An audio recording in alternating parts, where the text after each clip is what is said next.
नमस्कार। इन खबर में आपका स्वागत है। नए साल का पहला दिन और किसानों ने सरकार को चेतावनी दे डाली। दरअसल जो पिछली मीटिंग हुई थी उस मीटिंग में ये मीडिया रिपोर्टिंग हुई कि सरकार ने 50% किसानों की बातें मान ली है, यानी कि पर्यावरण यानी कि जो पराली जलाते हैं उसको लेकर के जो जुर्म और अपराध बनाया गया था उससे किसानों को निकालने की बात हुई। दूसरी तरफ सब्सिडाइज रेट पे बिजली देने को, जो सिंचाई में किसान बिजली इस्तेमाल करते हैं, वो बातें मान ली गई थी। अब स्वराज इंडिया के प्रमुख हैं और किसान आंदोलन में अगुवा भी हैं योगेंद्र यादव, उन्होंने आज मीडिया के सामने हुआ है और बोले कि जो ये मीडिया में बताया जा रहा है कि 50% सरकार ने मांगे मान ली है या सरकार जो दावा कर रही है ये सच नहीं है। सच क्या है कि हमारी मुख्य मांग तो ये है कि 3 कृषि कानूनों को वापस लीजिए और एमएसपी पे गारंटी पे कानून लाइए। तो जो असल हमारी मांग थी उस मांग पे तो अभी सरकार ने कोई एक्शन लिया ही नहीं है, लिहाजा ये कहना ठीक ही नहीं है कि 50% मांगे मान ली गई है। तो इसे क्या समझा जाए कि जो किसान बात करने के लिए गए थे और लौट करके आए, यानी कि 40 संगठनों के जो प्रतिनिधि गए थे, उन्होंने आकर के जब ब्रीफ किया और ये जो प्रचारित किया गया कि 50% बातें मान ली गई है, तो उसको लेकर के डिफरेंसेज है कि कुछ किसानों का या कुछ संगठनों का या बहुत सारे किसानों का मानना है कि नहीं, सरकार ने हमारी कोई अभी तक बड़ी मांग नहीं मानी है। क्यों योगेंद्र यादव को सामने आकर के कहना पड़ा कि 50% की मांग की बात सही नहीं है? कुछ तो बात रही है अंदर खाने।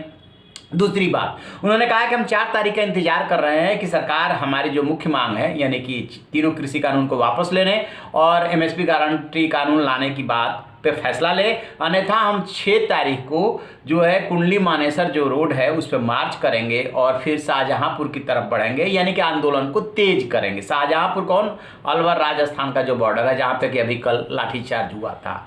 तो हम इसको तेज करेंगे। दिल्ली में भी घुसने का प्रोग्राम था किसानों का, बहुत पहले जब आए थे उस दौरान नहीं घुस पाए थे। तो स्वाभाविक रूप से किसान इसके बाद ऐसा कदम उठाएंगे जिससे कि सरकार पे दबाव बने। उसमें अभी तो इन्होंने ये ऐलान किया कि हम अपने आंदोलन को तेज करेंगे, तो उधर मार्च करेंगे राजमार्ग पे। फिर आगे क्या क्या किसान फैसला करते हैं ये बात की बात है। तो जो योगेंद्र यादव ने आज बात बोली है उसके निहितार्थ एकदम साफ साफ है कि किसान अपनी मांग से पीछे हटने वाले नहीं हैं, यानी कि उनको तत्काल कानूनों को वापस लेने पे वो अड़े हुए हैं। इधर से जो सरकार की तरफ से प्रस्ताव दिया गया था वो प्रस्ताव ये दिया गया था कि ऐसा करते हैं कि इसको लेकर के एक कमेटी बना देते हैं और कमेटी जो है उसमें एक्सपर्ट्स भी रख देते हैं, किसान प्रतिनिधि भी रख देते हैं, सरकारी प्रतिनिधि भी रख देते हैं और वो सिफारिश करें दोनों को लेकर के। तो क्या किसान इस पे मानेंगे? क्या सरकार उधर जो है सीधे कानून वापस ले लेगी?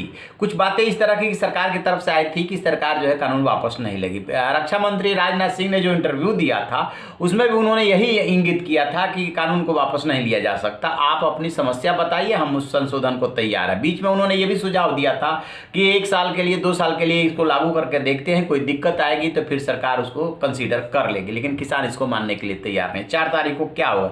सबकी नज़र उसी पे है। कड़ाके की सर्दी है, इसमें किसान जमे हुए, किसानों का जमावड़ा बल्कि बढ़ता ही जा रहा है और जो जत्थे में है वो किसान पहुंच रहे हैं। और इधर सरकार की तरफ से भी कानून वापस लेने संबंधी अभी कोई संकेत नहीं दिया गया है। सरकार को यदि किसी बात का डर है तो सिर्फ वो यही कि एक तो कड़ाके की सर्दी है, दूसरी कि किसान आंदोलन, बेशक किसान यहाँ नहीं उतना पहुँच रहे हैं, लेकिन देश भर में जितना लंबा ये खींचेगा सुबुगाहट बढ़ती जाएगी। यदि देश भर में ये आंदोलन छिड़ा तो फिर सरकार के लिए मुश्किल हो जाएगी। देखते हैं कि 4 तारीख को उसकी क्या रणनीति रहती है और कैसे किसानों को मनाती है।